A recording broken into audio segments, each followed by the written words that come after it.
अगर मैं आरोप लगा रहा हूं प्रधानमंत्री पे हर रोज कि तुम वोट चोर हो, प्रधानमंत्री चुप क्यों है?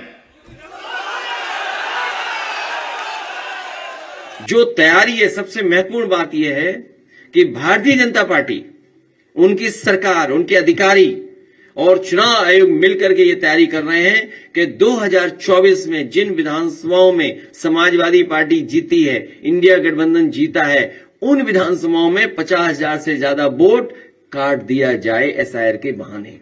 उत्तर प्रदेश के 2027 विधानसभा चुनाव में कांग्रेस और समाजवादी पार्टी कितने सीटों पर चुनाव लड़ेगी, आज हम इसी बारे में पूरी डिटेल से बात करेंगे। क्या कांग्रेस को अगर समाजवादी पार्टी, जैसे कि समाजवादी पार्टी के प्रवक्ता हैं आजम खान, उन्होंने कहा था कि हम कांग्रेस को 50 से 60 सीटें देंगे, लेकिन क्या कांग्रेस 50 से 60 सीटें चाहती है या फिर और सीटें चाहती है?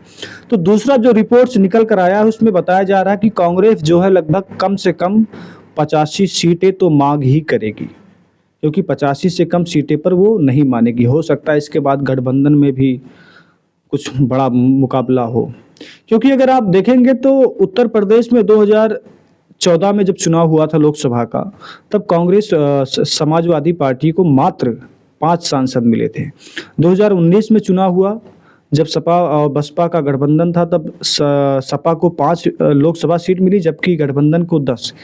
यानी कि समाजवादी पार्टी जब भी गठबंधन करती थी तो उसका नुकसान ही हुआ। यानी कि अब देखिए ना, बसपा को 10, समाजवादी को 5 2019 में।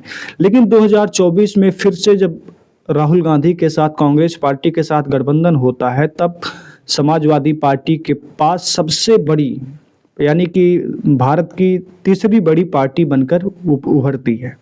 37 सांसद, यानी कि इंडिया गठबंधन के पास पूरे 43 सांसद हुए। 6 सीटें कांग्रेस को आई। हालांकि पिछले अगर 2 चुनाव में देखें लोकसभा वाले में, तब भी 1-2 सीटें यही कांग्रेस को मिलती थी, लेकिन अब की बार 6 सीटें आई हैं। तो अगर हम एक जिले की बात करते हैं तो एक जिले में आमतौर पर 5 से 6 विधानसभा होते हैं, ज़्यादातर 5 विधानसभा हैं उत्तर प्रदेश में। तो अगर 6 सीटों पर चुनाव जोड़ा जाए 56 30, यानी कि 30 सीट होते हैं। लेकिन लोकसभा के चुनाव में कांग्रेस को कितनी सीटें मिली थी? 17, और 17 × 5 = 85। यानी कि यहाँ जो 85 सीटें, 17 जो लोकसभा वाली मिली थी, वही 85 सीटों पर फिर से वो पार्टी मांग सकती है। इसका आंकड़ा क्यों मांग रही है? क्योंकि दलित का वोट 2024 के लोकसभा चुनाव में इंडिया गठबंधन को मिला है। अब वो चाहे संविधान बचाओ वाला नारा था या फिर संविधान को ख़त्म करने वाली थी, ये सभी चीज़ों को लेकर कहीं ना कहीं दलित ST ने पूरी गठजोड़ तरीके से इंडिया गठबंधन को वोट दिया। कांग्रेस इसी आंकड़े के आधार पर अब 2027 के विधानसभा चुनाव में सपा के 7 सीटों की बार बोनिंग करने के लिए जा रही है। दलितों में अपनी पैठ बढ़ाने के लिए कांग्रेस का मकसद है कि 26 नवंबर से दलितों को जोड़ने के लिए एक चौपाल पर संविधान की चर्चा अभियान शुरू की जाएगी। यानी कि गांव-गांव, चौराहे पर, या फिर चौपाल ऐसा होता है जहां 10-12 लोगों की गांव के लोग बैठते हैं, चौपाल।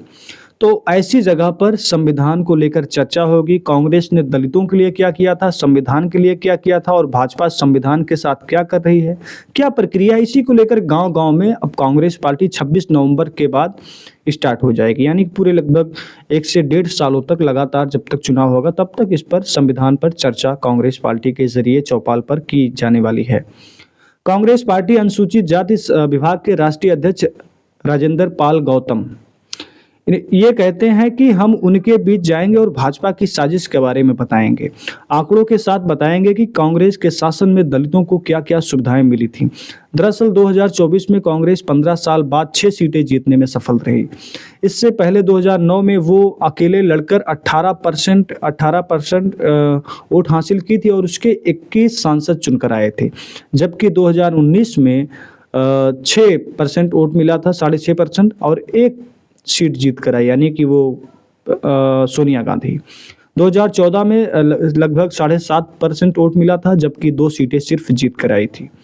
और लोकसभा के चुनाव की बात करें 2024 में, तो वो बसपा के मुताबिक कांग्रेस को लगभग 9.46% वोट मिले थे, जबकि बसपा को 9.39, यानी कि बसपा से आगे निकल चुकी थी कांग्रेस अगर परसेंटेज में देखा जाए तो। यही आंकड़ा है और कांग्रेस का मानना है कि समाजवादी पार्टी और इंडिया गठबंधन को वोट दलितों का तब मिला है जब कांग्रेस पार्टी के साथ गठबंधन हुआ। तो ऐसे में अगर दलितों ने वोट समाजवादी पार्टी के किसी प्रत्याशी को दिया है तो वो कांग्रेस की वजह से दिया है, ये कांग्रेस का मानना है। और इसी के आधार पर वो सीटें मांगेगी। हो सकता है 85 के बजाय 100 हो सकता है, क्योंकि यहाँ अगर हम देखें तो 403 विधानसभा है। ऐसे में अगर 300 सीटों पर समाजवादी पार्टी लड़ती है तब भी जो है 100 सीटें 103 सीटें बचती है। अब देखना ये है कि समय में कितना मिलेगा, लेकिन जो कांग्रेस की पार्टी की मांग है मुझे लगता है कुछ हद तक सही है, क्योंकि आप देखिए पिछले कई चुनाव में तो दलित एससी जो है आज भी समाजवादी पार्टी को उस तरह से वोट नहीं करता।